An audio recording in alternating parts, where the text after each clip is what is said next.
Hello guys. Ito na yung finished product ng lupak namin, no. Yan, no. At nagpapatuloy pa kami pag nagbabayo ngayon, no. Papatuloy pa kami ng aking bayaw, no. Bayaw. Yeah. Habang may force ano lang. Habang may persa pa, bayuhan mo lang. Mel's Linopak. Only here in Moises Padilla, Negros Occidental, oh. Yan, oh, mga guys, oh. Traditional food po ito. Yes, traditional food yan. Galing pa po ito sa mga kinanunuan nila. Kinanunuan, oh. Yan, mga kapatid. No?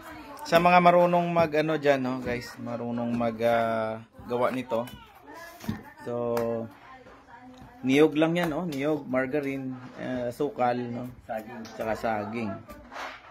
Pero yung hindi ito pwedeng saging na hinog, hindi rin pwede ang saging na medyo magulang na. Ito ay ginagawa na katamtaman talaga na harvest ng saging na pang lupak lang talaga.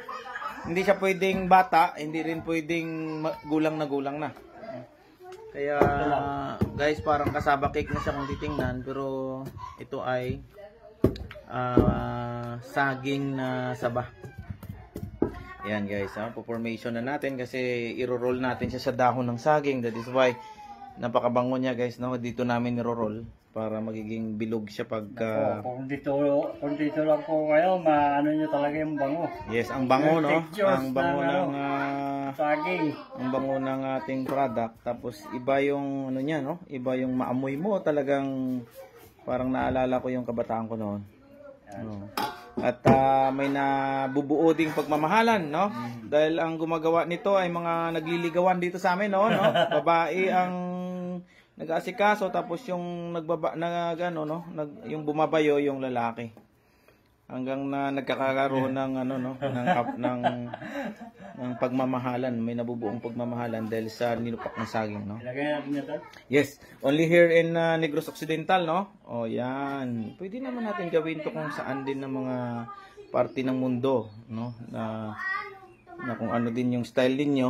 So comment lang, no, below sa mga gustong ano din ang style na linupak yung ginagawa ninyo. Sa amin kasi buko with margarine.